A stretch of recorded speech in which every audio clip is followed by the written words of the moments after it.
Within this video we're going on a search for the third image. But what exactly is the third image? When one image dissolves gently into the next in the sequence, both of those images reach a point halfway through the transition where they combine, and that's where they form the third image. It's rather like a montage really, but when we get this right it really does enhance our presentation. It's very pleasant on the eye. Back in the days of slide tape, when we were using film and electronic dissolve units, we used to control the fade from one image to another with a handset.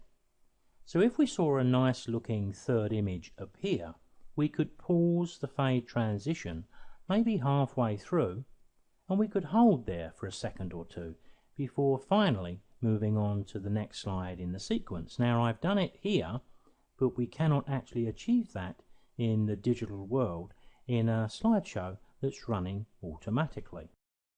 So although digital audio-visual has given us a lot of advantages since our film and electronic dissolve days, what it can't do is stop a transition halfway through. So what we need to do is to help matters along by actually creating a physical third image. In the old days, of course, we never had a physical image. It was just a brief mix of the two. But now we can create the third. The odd thing these days is that our third image now sits between the two images we are fading from and to. So you could argue it's actually slide 2 in a 3-slide sequence. But let's stay with the term third image to avoid confusion. So from our viewers' point of view, they see this image and they think they're moving straight to this image, but we actually are going to place one in the middle to form the third image. Now how do we identify the third image? Well, we can see it, we can start to see some potential for it with the couple of images that I've selected here when we get midway, but we can actually help the creation along in an image editor. Now what I'm about to do we can do in any version of Photoshop. I'm going to select the first two of these images and I'm going to open them up into Photoshop and make them into a layered stack, but we can do that with the tools here. So I'm going to go to Photoshop, load files into Photoshop layers.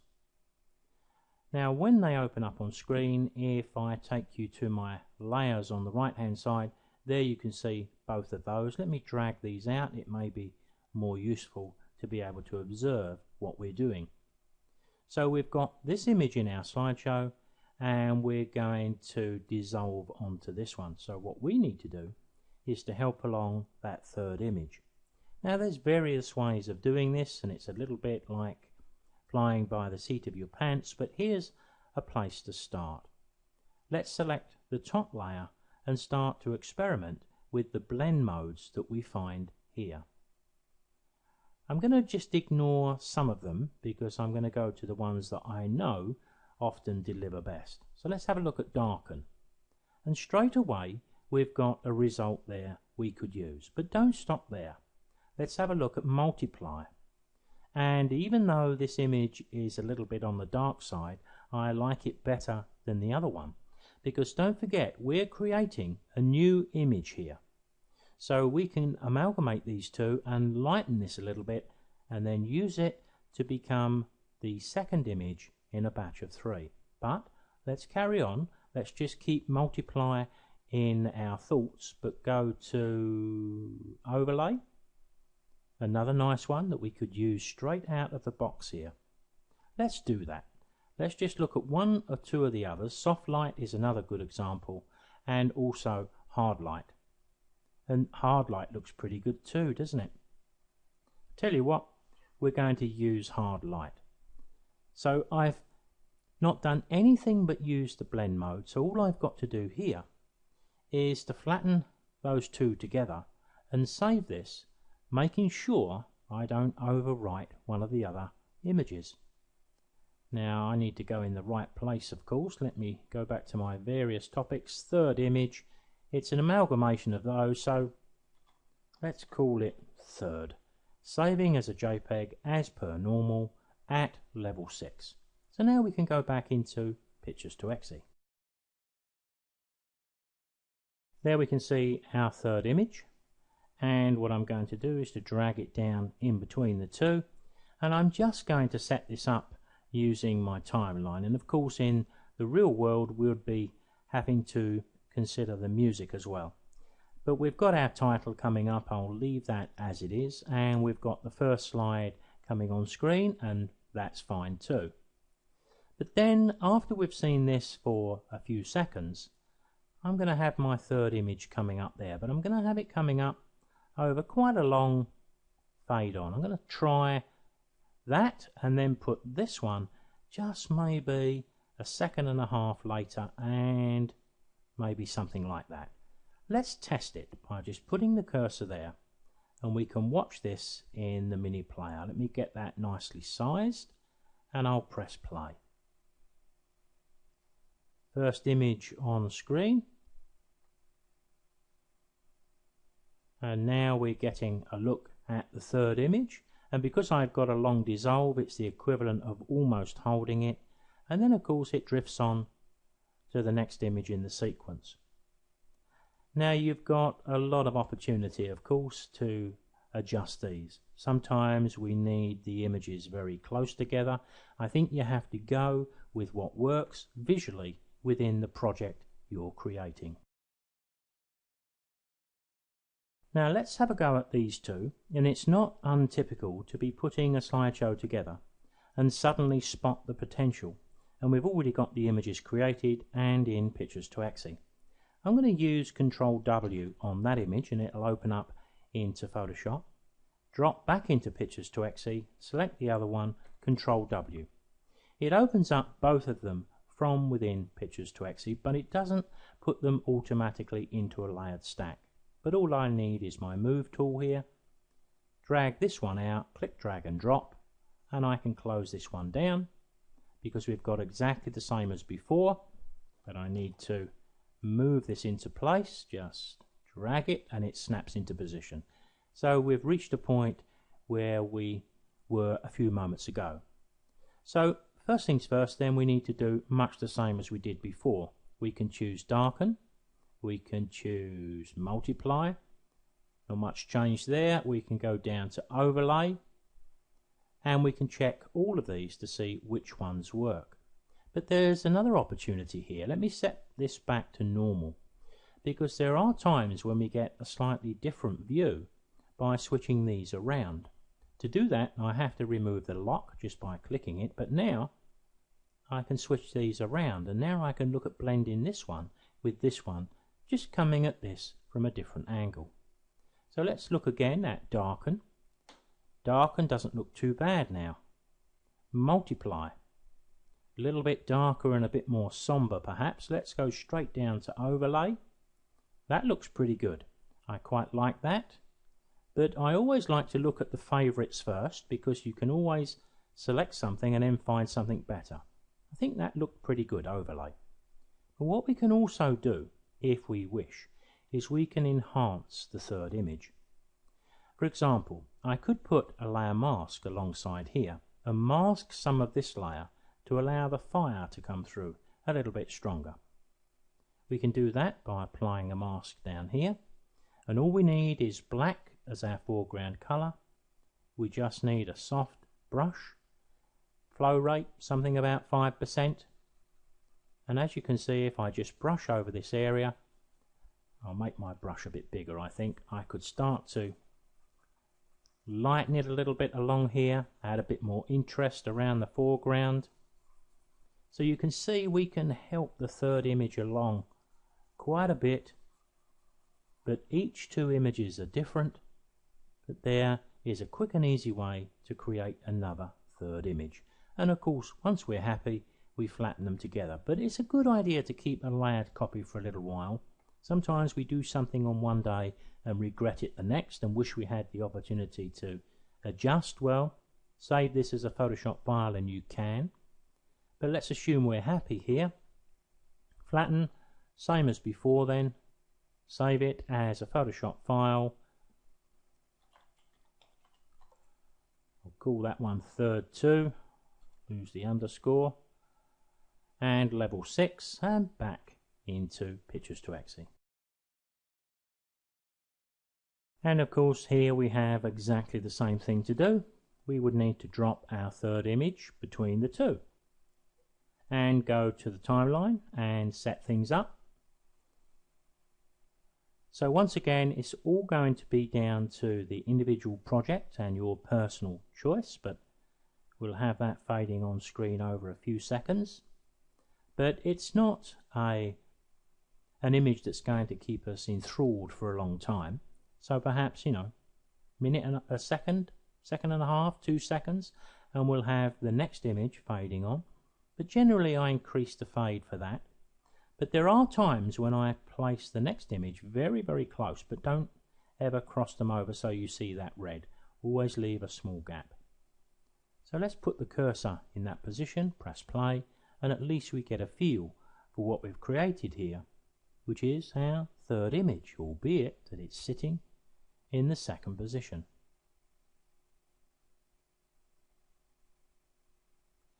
Now, one of the other things we can do here, of course, is we can affect the transition style, which is good, because here I've just noticed that it may be nice to have the transition style going upwards because of the way the trees are located here.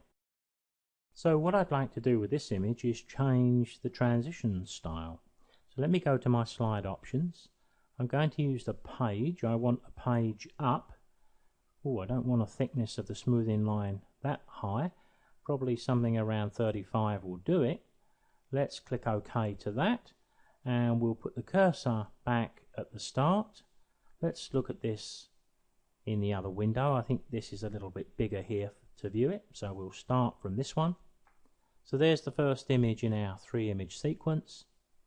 Then we get the third image which we've helped along, but the next one should come in from the base, which may improve it. It works pretty well, I hope you'll agree. Now there is one other way we can perhaps create a third image, and we can do that solely within Pictures to Exe using masks. Let me just remove all of those images for a moment. I'm going to start by bringing this one down into the slide list. I'm going to open up the Objects and Animation screen, and I'm going to go straight to Apply a Mask. I'm going to add a mask blank because I'm going to use as the mask stencil another image, which is the next one in the sequence, and I'm going to use the same image in the mask content too. Now there's a degree of experimentation here in which way round you place the images. But let's go to the mask stencil. I'm going to right click, add an image, and the image I want is the trees and the fire. You can see there's something coming along there, but of course we've got a bit of an odd look because we've got nothing in the mask content, but I want the same image in there. So I'm going to go right click, add an image, and I'm going to put the same one in there, and we can start to see a third image appear. In this particular instance it's not quite so strong as we saw with the ones we created in Photoshop, but like Photoshop we have the opportunity to switch things around here. But first let's come out of the Objects and Animation screen, because of course we would be dragging this one down there and this one down there, and we've effectively got a very similar thing to what we had before. We've got our third image which we've enhanced using the masks. But we could try doing this the other way round. Let's select this image, Objects and Animation screen. Let's go and apply our mask here, and now we'll use the other image as the mask and also the content.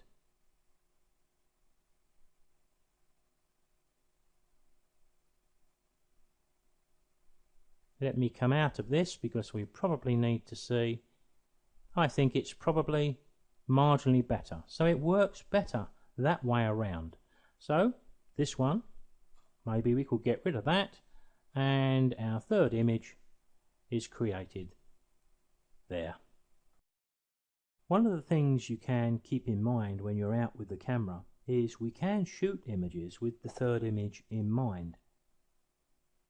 Great subjects for a third image are anything that contains texture: the bark of a tree, old weathered wood, maybe shells lying on a beach, rusty metal, flaking paint. All those things make excellent examples for the third image. I think many slideshows and presentations lose appeal because the author hasn't included enough variety and therefore interest in the show they're making. Well, the third image is one way to start to combat that. Now, given that this method using masks is a trial and error sort of idea, wouldn't this be a good opportunity to make a slide style so we can apply it quickly to two images and see what the potential is? So if we go back to the Objects and Animation screen here, the image we started the process with is the trees here. So in the properties, the main object is 1. But then when we go back to the mask stencil where we use the water in the center, then the main object is 2. But of course this is identical, so that also needs to be main object 2. Now what I've done is create a slide style from this. So I can now test things very quickly with any two images I pick up. So let me switch to a different set of pictures entirely. We'll go back to the picture-in-picture animated images I used. Let's drag this image down and then this one. Select them both. Slide style.